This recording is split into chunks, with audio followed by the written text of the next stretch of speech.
Graça e paz, líderes de excelência. Somos a equipe assistente do professor Manassés e vamos comentar e resumir os principais pontos do comentário da lição EBD que ele escreveu no site pregadormanassés.com, onde vocês podem conferir o comentário completo da lição 5 do segundo trimestre 2026 da editora Betel. Bom, a nossa missão nessa nossa investigação teológica de hoje é dissecar uma das feridas mais antigas, persistentes e incômodas da alma humana, né? O medo. Exatamente. E olha, o material de hoje é de uma clareza absurda, porque ele não tenta, maquiar o problema. Ele não ignora a dor e nem finge que o medo não existe em pessoas de fé genuína.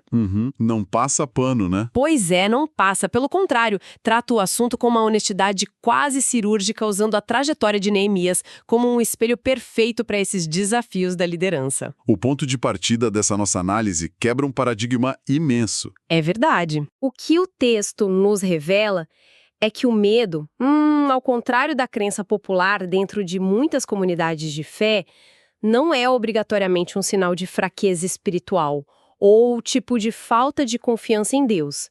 Na sua essência mais pura, o medo é uma energia neutra. O nosso objetivo hoje é entender o diagnóstico que o material faz dessa emoção, né? E decodificar a receita para a cura. O estudo apresenta o verdadeiro tripé para combater aquele pânico que paralisa, que é a fé, a oração e a palavra de Deus. Com certeza. Sem esses três elementos entrelaçados, a batalha mental fica simplesmente insustentável. Total. Mas antes da gente chegar em como Neemias aplicou esse tripé na prática e venceu aqueles gigantes literais e emocionais, a gente precisa dar um passo atrás. Como entender o medo desde a sua origem mais remota, né? Isso é fundamental. E pensando no conceito de energia neutra, me vem à mente a ideia da eletricidade. O medo é como a corrente elétrica passando pela nossa mente. Dependendo de como essa energia é canalizada, ela pode iluminar uma casa inteira, gerando reverência, cautela. Sabedoria, né? Isso. Mas, se der um curto-circuito, essa mesma energia pode causar uma eletrocução, um pânico que paralisa tudo. E o material explora isso direto na raiz do idioma hebraico, certo? O que é fascinante aqui é justamente a precisão do texto original. O hebraico nos apresenta duas palavras distintas que explicam bem esse curto-circuito versus a energia controlada. A primeira palavra é pahad. Pahad. Isso. Esse termo descreve aquele pavor repentino, sabe? O susto visceral que congela as pernas, a eletrocução que você falou na analogia. E a segunda palavra é yerá, que tem uma amplitude semântica muito interessante. E qual que é o detalhe dessa palavra? Aqui está a revelação.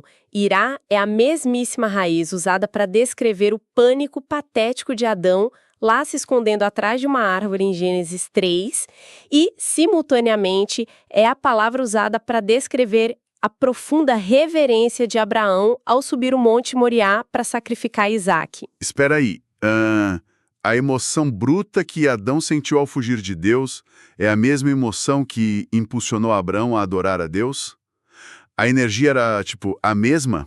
Exatamente a mesma energia. A diferença brutal está na direção que essa energia tomou e no objeto desse medo.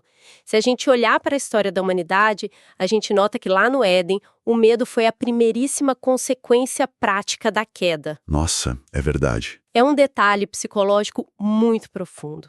A desordem emocional precedeu a desordem física. Antes de existir a dor, antes do suor do trabalho exaustivo, antes da morte física entrar em cena, o que tomou conta do ser humano foi o medo. Caramba, e Adão nem teve medo de um animal feroz, né? Foi a ruptura da comunhão que gerou um pânico existencial ali. Perfeito. E o texto base aborda isso de forma genial, mostrando que Deus compreende essa nossa fratura. Basta a gente lembrar do paradoxo de Gideão. Gideão é um caso muito interessante. Mas, sendo sincero, a imagem que sempre vendem pra gente é a do grande guerreiro destemido. Como que a história dele se encaixa com essa ideia do medo? Olha, o cenário de Gideão, no início do chamado dele, é de um pavor absoluto. Ele estava malhando trigo escondido num lagar. O lagar é um buraco, né? Um lugar feito para amassar uvas, não para abater trigo. Ele estava lá espremido, respirando poeira, tremendo de medo de ser saqueado. Pelos midianitas. Exato. E aí o anjo do Senhor aparece. O que é fascinante aqui é o que Deus não diz. Deus não fala, olha, pare de chorar, supere esse seu medo patético para a gente poder conversar sobre liderança. A ordem divina foi, vai com esta tua força. A força dele incluía a sua humanidade. As limitações e até o tremor dele, né? Sim, até o tremor. Nossa, isso tira um peso gigantesco dos ombros de quem lidera hoje em dia.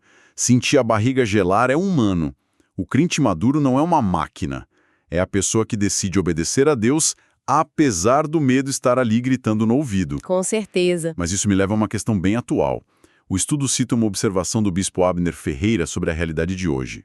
A indústria farmacêutica nunca lucrou tanto com transtornos de ansiedade. E a gente repassa essa informação para constatar que o medo patológico virou uma epidemia, né? Nesse cenário, onde que a fé e a ciência se encontram? Esse é um dos pontos mais sensíveis do comentário. Para entender essa relação, a gente precisa olhar para Filipenses 4, onde Paulo fala sobre a paz de Deus que excede todo o entendimento. A palavra grega que Paulo escolhe para dizer que essa paz guardará os corações é fruel. Fruel. É termo militar isso. É um jargão estritamente militar. Significa estabelecer uma guarnição pesada, soldados armados fazendo a ronda no muro de uma fortaleza que, nesse caso, é a nossa mente. O ponto central do estudo é destruir esse preconceito de que terapia e medicação são inimigas da fé. Então elas não competem com essa guarnição espiritual do fruel. De jeito nenhum. Elas são aliadas na manutenção desse muro. A ciência atua na química do cérebro, enquanto o Espírito Santo monta a guarnição na alma por meio de uma vida de oração profunda. Buscar ajuda médica e, ao mesmo tempo, chorar na presença de Deus é só usar o arsenal completo que o Senhor deixou. Faz todo sentido. A ciência conserta a fiação elétrica e o Espírito Santo direciona a corrente, né? Mas surge uma dúvida lógica agora. Se o medo é um instinto natural, como que o inimigo consegue pegar isso e transformar numa arma de destruição de massa? É uma ótima pergunta. Porque, um susto é compreensível. Mas e quando o medo vira rotina? Quando a pessoa simplesmente se acostuma a viver apavorada? A resposta está na guerra psicológica a longo prazo. O texto analisa a Septuaginta, a tradução grega do Antigo Testamento. Quando descreve a ação dos inimigos contra Neemias, o grego usa o verbo ekphobeio. Esse prefixo ek indica um movimento de dentro para fora.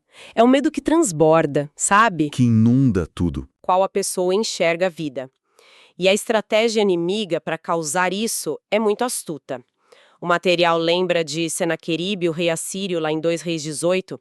Quando a Síria decidiu atacar Jerusalém, a primeira onda de ataque não teve flechas ou espadas. Espera, um império daquele tamanho tentou conquistar a capital sem usar armas de verdade no começo? Exatamente. Foi um ataque puramente retórico. Senaqueribe mandou o oficial de comunicação dele, o Rabsaqué. Ele parou diante dos muros e começou a gritar discursos na língua do povo.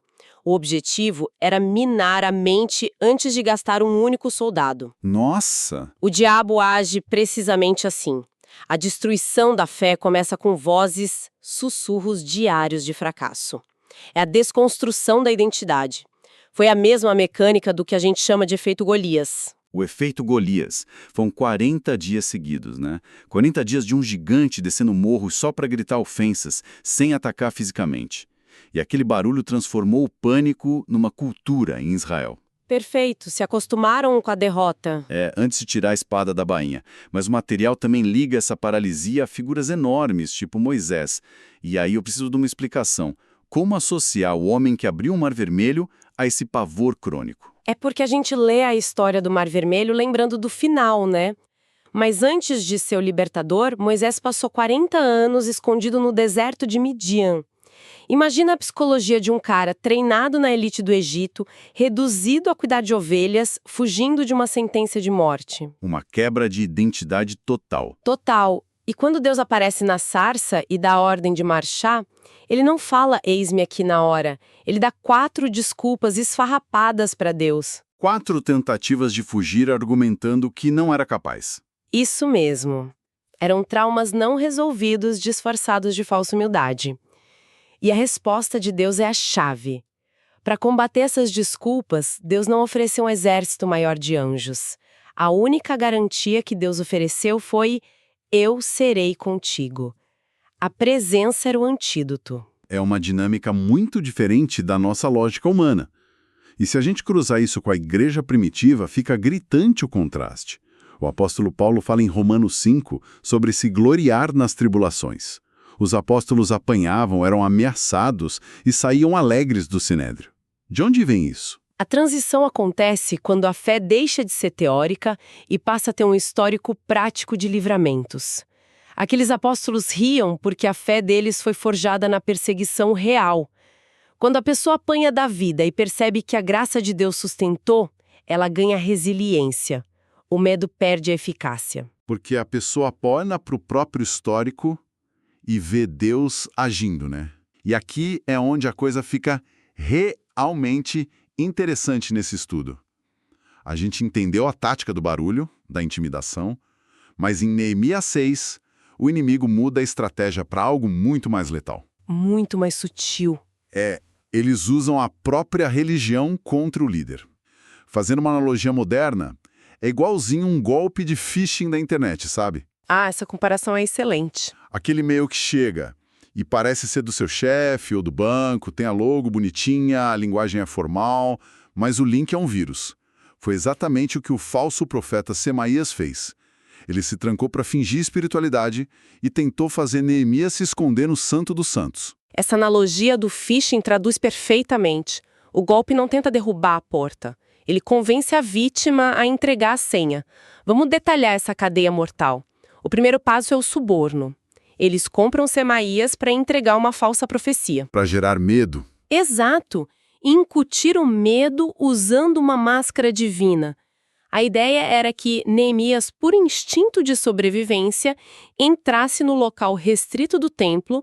O problema é que, segundo Números 18, um não-sacerdote entrar ali era um pecado frontal. Então o objetivo não era assustar por assustar. Não.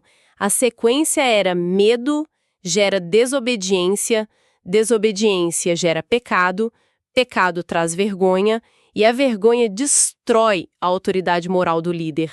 Eles queriam induzir ele ao suicídio moral. Que loucura. Eles queriam que o povo perdesse o respeito pelo construtor. Mas isso levanta uma questão importante. Como que Neemias percebeu o golpe se a embalagem era tão espiritual? Porque ele tinha um antivírus poderoso chamado Daat. É um termo hebraico que não significa só ter informação na cabeça. Daat é um conhecimento relacional íntimo da palavra de Deus. Lá em Oséias 4:6 diz que a ignorância destrói. E Neemias conhecia as escrituras, ele sabia que Deus nunca usaria um profeta para mandar quebrar uma lei divina. Exatamente. Quem não estuda cai em qualquer historinha gospel, né?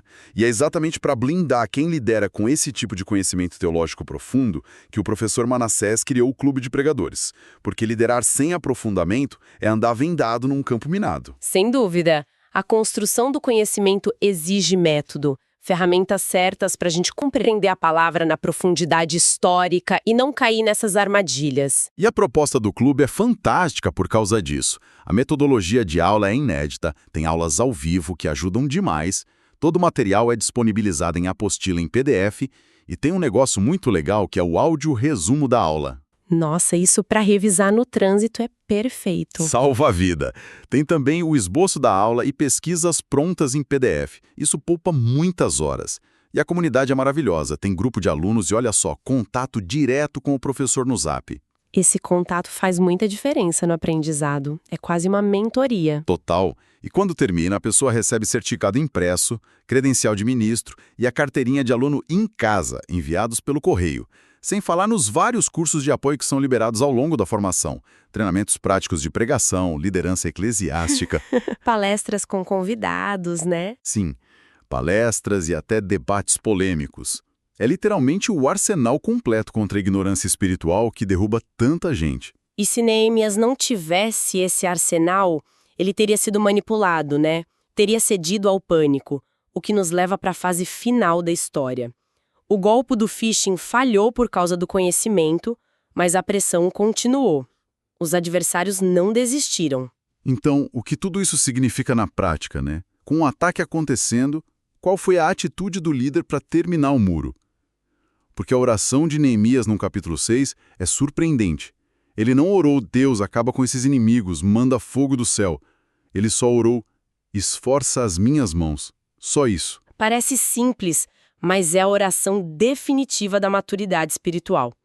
O hebraico para esse verbo é shazak, e não é uma força de pensamento positivo, tipo, eu sou capaz. Tirar a força de dentro, né?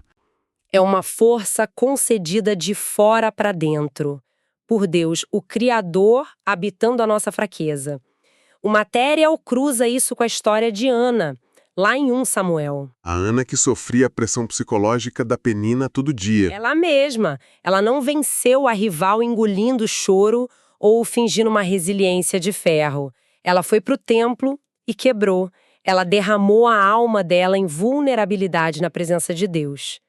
Missões gestadas em oração não desmoronam na pressão. Neemias, antes de tudo, jejuou por 4 meses. Quando nasce na oração, a ameaça bate e volta, né? E aí a gente chega na justiça divina. Porque na oração final, Neemias usa um termo muito específico quando entrega os inimigos na mão de Deus. Ele usa o termo zakar. Em português a gente traduz como lembra-te, meu Deus. Mas biblicalmente, zakar não é só para Deus não esquecer. É a invocação formal da justiça. Neemias diz, a obra é minha responsabilidade, mas os inimigos estão na tua jurisdição. Ele passa a bola para Deus. Exato. E aí vem a grande ironia de Provérbios 26, quem cava uma cova, cairá nela. O muro ficou pronto em incríveis 52 dias. E sabe o que aconteceu quando os portões foram colocados? O quê? O medo mudou de lado. O inimigo ficou aterrorizado ao ver que Deus estava na obra. Nossa, o pânico trocou de endereço. E Deus faz muito isso, né? Farol no Mar Vermelho, a forca de Amã, os leões de Dario. Deus não permite que o mal seja bem-sucedido para sempre. E a resposta do Neemias foi trabalhando, não debatendo na internet da época. Perfeito. A lucidez diante do perigo real, ancorada no conhecimento teológico, a fórmula bíblica não é ingenuidade, né? É ter lucidez sobre a realidade, entregar o resultado para Deus e continuar focado na obra, tijolo por tijolo. Mas, para a gente encerrar, como é que quem está ouvindo aplica isso na vida prática hoje? Pense na vida hoje. Qual é o muro que está quase parando de ser construído só por causa do barulho daqueles que tentam atemorizar? A pessoa tem tentado discutir com os opositores, gastando energia à toa, ou tem focado em pedir a Deus que fortaleça as mãos para terminar a obra? É uma pergunta pesada para fechar a conta. Que a gente consiga aplicar essa fé combativa na nossa liderança diária, sem ceder ao pânico. Um forte abraço, pessoal, e até a próxima investigação teológica.